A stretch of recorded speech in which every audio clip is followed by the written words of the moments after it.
This is the Good Neighbor Podcast, the place where local businesses and neighbors come together. Here's your host, Jeremy Wolf. Hello, everyone, and welcome back to another episode of the Good Neighbor Podcast. I'm your host, Jeremy Wolf, and today I'd like to welcome to the show another good neighbor. I'm sitting here with Dr. Laila Owens, and Dr. Owens joins us from Owens Chiropractic and Wellness, and she is actually a local Cooper City business owner. Her office is located right across the street from the high school right here in lovely Cooper City. So, Dr. Owens, welcome to the show. Good morning, Jeremy. Thank you. Thank you for having me. Of course, the pleasure is all ours. And thanks as always to our listeners for tuning in to learn more about our great community and the businesses that serve us. So let's start from the top. Obviously, everybody has heard of a chiropractor. Everybody has a general idea of what a chiropractor does, but I think it's different for each chiropractor. There's a lot of differences across. So tell us a little bit about what you do specifically, and then we'll go from there. Right. Absolutely. As a chiropractor, we treat neuromusculoskeletal dysfunction. And I'll break that down. Say that 10 times. Say that 10 times fast. It sounds a little more complicated than it is, but I'll break the word down for you. So neuro meaning nerves, musculo meaning muscles, and skeletal meaning bones or joints in the body. So neuromusculoskeletal disorders or dysfunction. That in general is what chiropractors treat. Specifically, for myself, well, I should say additionally, I also treat extraspinal conditions. Extraspinal meaning extremities. So I've had extensive training. I've been trained and endorsed by the Chiropractic Hand and Foot Clinics of America, and I treat extremities, meaning feet, ankles, knees, hips, elbows, shoulders, all the extremities. So I wouldn't think that the extremities are related to chiropractic, and I think chiropractic. I think immediately of the spine. Exactly. So how is it that if I'm having problems, let's say I'm having some pain in my feet or my hands, how is it that chiropractic is helping deal with that? Like what's going on there? Help me understand a little bit. Well, everything in the body is connected, but if you're having foot pain, your feet can absolutely affect everything else up above. So a foot disorder can affect your knees, which can affect your hips and can affect your spine. And that's why you need a good chiropractor to do an assessment or an evaluation, examination before getting treatment. The pain could be coming from, the source of the pain could be coming from the spine. It's all connected via nerves. How did you get into chiropractic? Is this something that goes back to, was there something that happened when you were young in childhood that kind of sparked an interest in this field? Or did you land upon this along the way? Talk a little bit about your journey and how you got to this business. Of course. The funny thing is I had never actually been to a chiropractor until I was an adult, until after I graduated from college. And I only went because I worked at an office with a bunch of young ladies, and they all said, "Oh, this chiropractor's so hot, you got to go see him." And so, of course, we all went to go see him. And I was having a little bit of back discomfort back then. You know, I stood up for a long time at work. So I went and got an adjustment, and I loved it. At that time, I had just graduated from college, and I was kind of trying to figure out what I wanted to do. I had a bachelor's in psychology, and I'll go back to that story in just a moment. But I had a bachelor's in psychology, but I was working in an optometry office. So going back to my bachelor's in psychology, as a student, I was pre-med. So I had all the science courses. I knew I wanted to do something in healthcare. I wasn't sure what, but after a while, they told me you can't just major in pre-med. You have to declare a area of specialty of some sort. Specialty. And so I really enjoyed psychology classes. So I said, hey, I'll just major in psychology. They said, you have to declare a major. So I majored in psychology, got my bachelor's in psychology, my BA. And I did enjoy it. But once I got into the field of, I don't know if anyone knows much about having a psychology degree, but there aren't many options outside of, if you only have your bachelor's, there aren't many options outside of being a social worker, which is what I did. I worked for the state of Missouri as a social worker for about 3 or 4 years. And I enjoyed it, but it was heavy work. And I tend to take things home with me. And I have a huge heart. I really love those kids, but I just couldn't see myself doing that for the remainder of my working years. Yeah. Not to mention, I really enjoyed healthcare. I always wanted to do something in healthcare. I just wasn't sure what I wanted to do. I knew I didn't want to be a medical doctor. I did know that. So I explored, I did some research. Again, like I said, I worked in an optometry office. And after working there for about a year, and it didn't take me a year to realize this, but I realized how boring it was. And I said, I will not do this either. And so I did some research, and I found the chiropractic philosophy that that humans have the innate ability to heal themselves if given the right conditions. 100%. Yep. And so I just jumped right into that, and I got lost in it. I loved it. And so I went to the local chiropractic school in Kansas City, and got more information. And from there, that was the beginning of my story. I love it.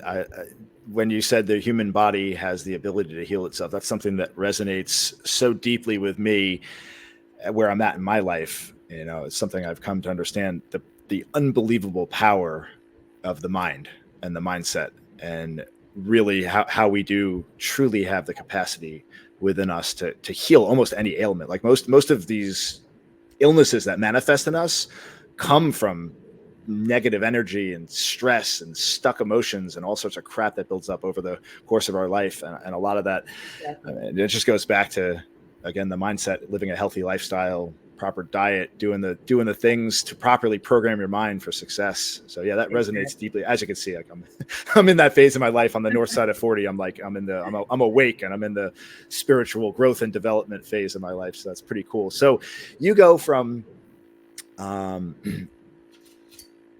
my goodness. You go from studying, remind me the major again. I just completely psychology Yes. to optometry. Yes. To chiropractic. Obviously, this is where your heart lies, and you're very passionate about what you do. But I think that a lot of people out there, one of the reasons why we do this show is to educate the public. Because you get various industry professionals coming on, especially in something like chiropractic. I think people hear that, and there's a knee-jerk reaction a lot of times, and people have preconceived notions of what a chiropractor does or what they don't do. What are some of the biggest common, I guess, myths and misconceptions that you typically hear from your patients or from people surrounding the industry? Well, one is that, like you previously said, that chiropractors only treat the spine. It is true. We do treat the spine. We treat the joints. We treat all the joints in the body. People may have headaches and not even realize that a chiropractor can help their headaches. Right, migraines, right? Exactly. Could be related all Migraines respond very well to chiropractic treatment.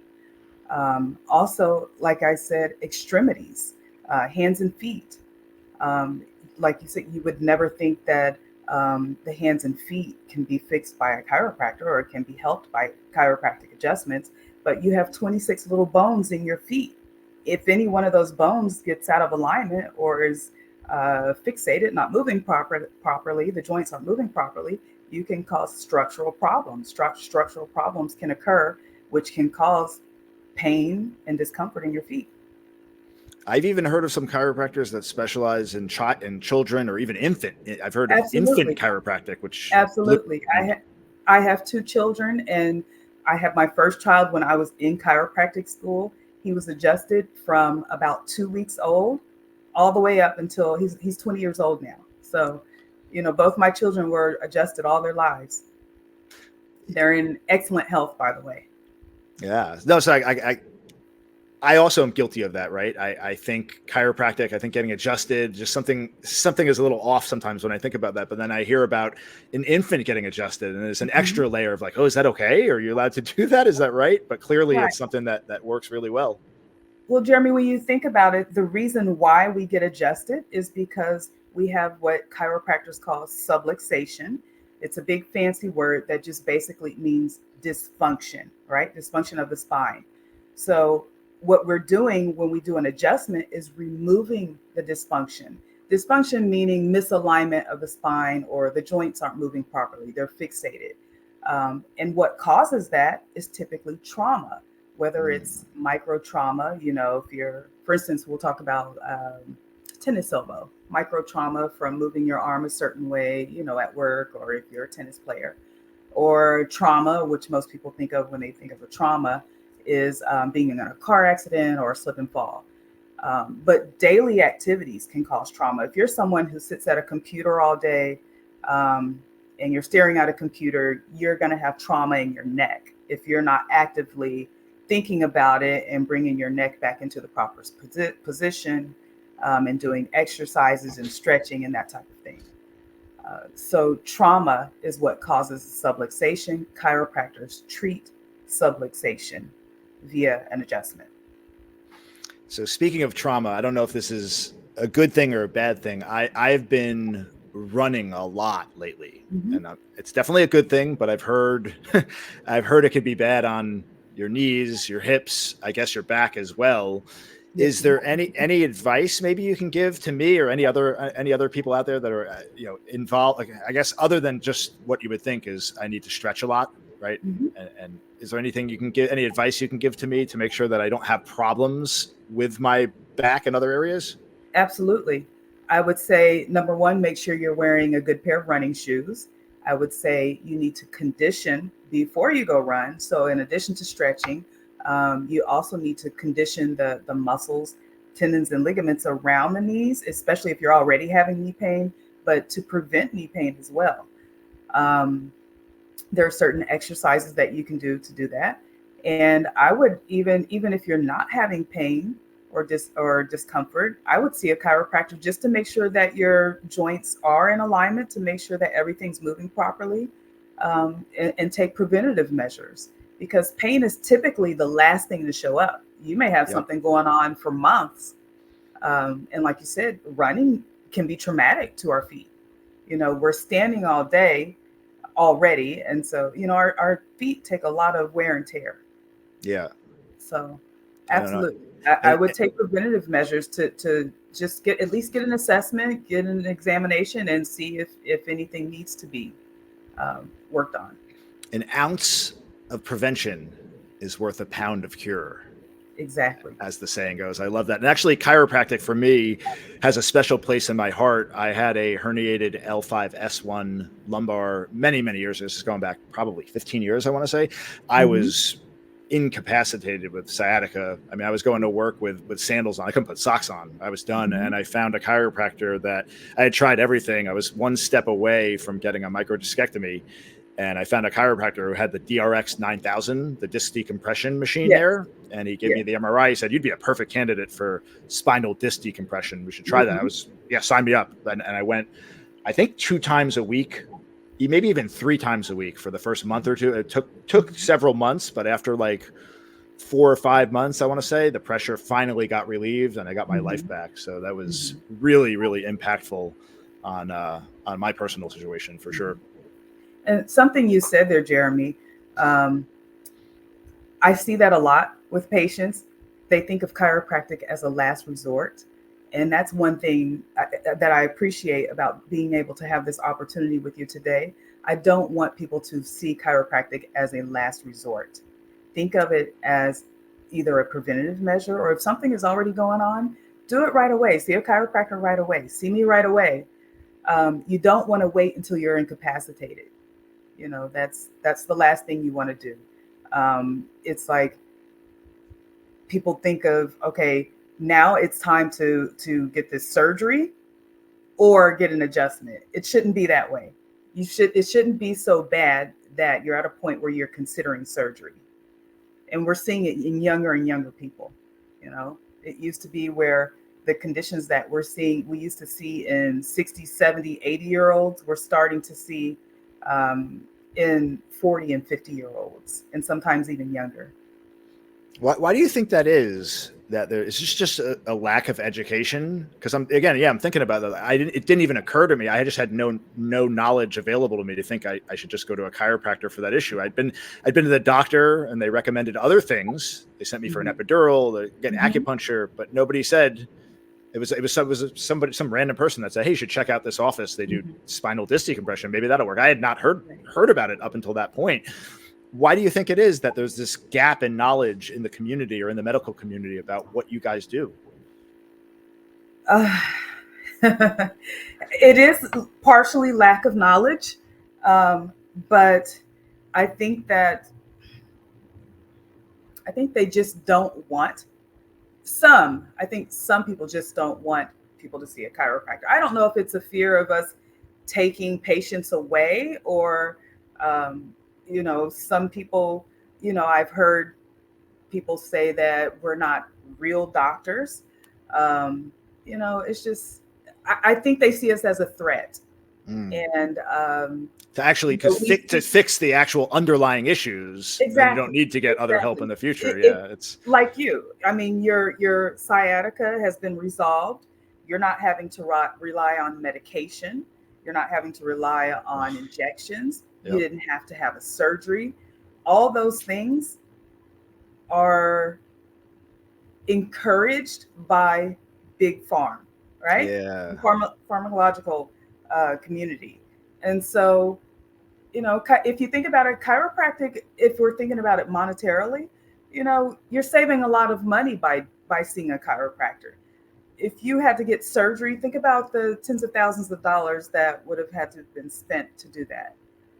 So somebody's making money there. You know what I mean? It's almost like the system is in place. Yeah. It stacks the deck against what you do. It's not like the people that are operating in the system are necessarily have ill intentions. It's just that the system is structured in such a way that it favors to the side of, like you said, big pharma and doing the surgeries and doing that all stuff. And because of that, the holistic approaches to actually getting down and fixing the root causes of a lot of these issues are often brushed aside. But I do speak to many people, just like myself, that swear by their chiropractic. Like they say, change their life, help them out. So I think it's important to spread that message out there. And again, it doesn't hurt, just to go get a checkup, right? Just go get checked out. Exactly. Exactly. Especially, I have children who play sports. Again, trauma is the most common reason why people have issues with their body as far as pain or discomfort. So I have a lot of kids that play sports that come in. I have children with scoliosis or possible scoliosis that come in. Typically it's a parent that notices, hey, this shoulder's higher than the other. Can you check my child out? So there's typically most people are going to need to see a chiropractor. Unfortunately, only about 10% of the population does seek chiropractic care. And I thank you for having me on this show today, because I really want to expose more people. Even myself, before I knew about chiropractic, I was one of those people who knew absolutely nothing, had never been to a chiropractor until I was an adult. I was a young adult, but I was an adult. So I really think it's important to get the message out there that I am here, I'm in the community, I'm available to you, and my treatments are very effective. Very cool. Very cool. So as with most people, I like to kind of dig into this with guests on the show, because it speaks a lot about people. Family is a driving force in most people's lives. I know with me, I have a 10-year-old and a 12-year-old. My lovely wife. It's one of the things that drives me to be better. Tell us a little bit about your family. Okay. As I mentioned before, I have 2 children. They are now 17. My daughter's going to be a senior in high school next year, or this year, I should say. And my son is 20. Okay. So, I gotta stop you there for a second. My daughter is 12. Okay. She just finished her first year at Pioneer Middle School. She thinks she's 16. I need some advice here. You just went through this gamut. She's 17, graduating high school. Like, what am I in for? What can I do? Save me, please. I have wonderful children, and I have not had to deal with I'm going to say, misconceptions that people say about teenagers. My children have been great. I haven't had those issues. My daughter is wonderful. She loves to cook. She's a straight A student. She's on honor roll. She's involved in JROTC and involved in all types of activities at school. I would say keep them active in school, keep them busy, and make sure that they know that you love them and teach them how to love themselves. I love it. You got room for a 12-year-old to come stay with you for a few months? You could whip her into shape. Absolutely. Okay, so 17, and then you were the second child was how 20? You said he's 20. Yes, 20. So is he in college now? He's actually not in college. I attempted to get him to go to college.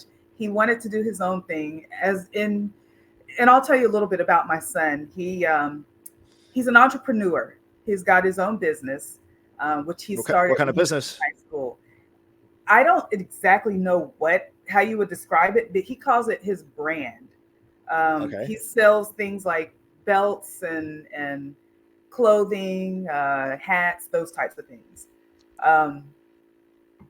At first I was a little like, but he's done really well with it. He actually moved up to Kansas City with his father, and his business has been growing exponentially. So, I mean, what can I say? If that's the route that he wants to take, and he's doing well at it, I encourage him to do it. As long as he's happy and he's doing well. He's happy and he's doing well. Fantastic. But, my son has been an entrepreneur at heart since elementary school. I remember he used to take his candy to school and he would sell it to other kids.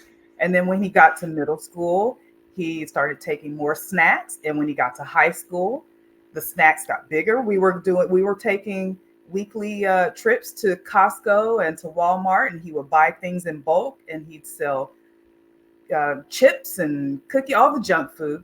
And these kids were paying $2 for a small bag of chips. And I'm just like, how is this possible? Why are these kids spending so much money on this junk food?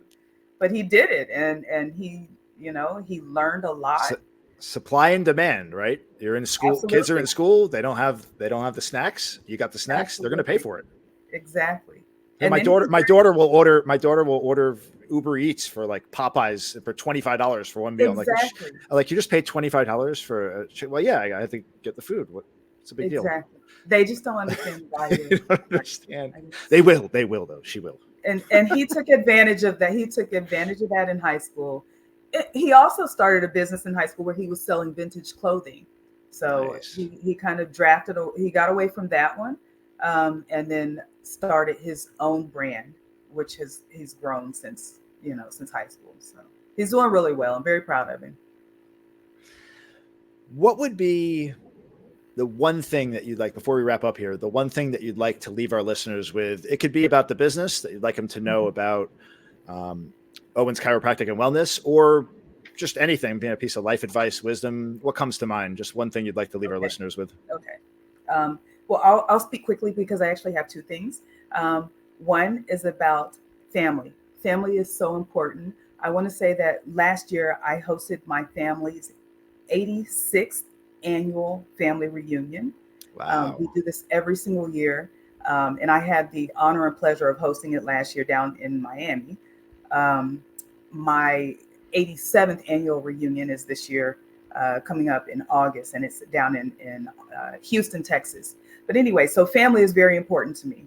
The second thing that I want to say is that I'm here in the community. I'm available for you. Chiropractic is so important. I want people to understand that chiropractic treatment is important and it's invaluable to you. If you value your body, you need to see a chiropractor. People take better care of their cars than they do their bodies.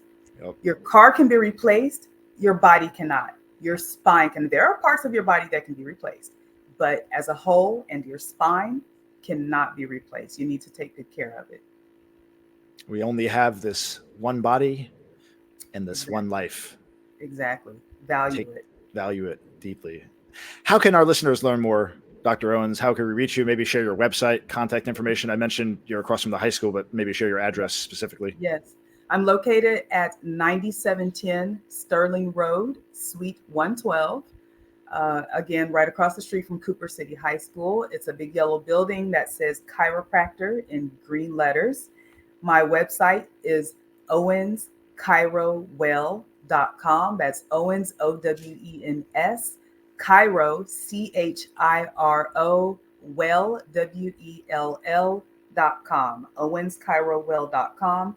And you can call or text 305-330-2508. Again, that's 305-330-2508 to learn more about my business or to schedule an appointment for an examination. We'd be happy to hear from you. We will, of course, drop a link in the description to all of your contact information. I just want to clarify something for our listeners that are familiar. Many of the listeners are familiar with Cooper City. So it's not in the Cooper Square Plaza that's right across the street from the main entrance to the high school. That's the plaza with the Bahia Bowls and the Jeremiah's Ices. It's just west of there in the plaza, exactly. in the office plaza next to that. So exactly. Just a little clarification.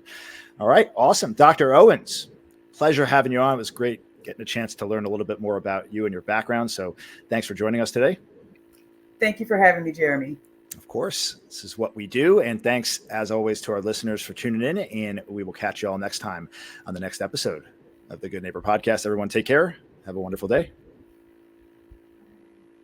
Thanks for listening to the Good Neighbor Podcast, Cooper City. To nominate your favorite local business to be featured on the show, go to GNPCoopercity.com. That's GNPCoopercity.com or call 954-231-3170.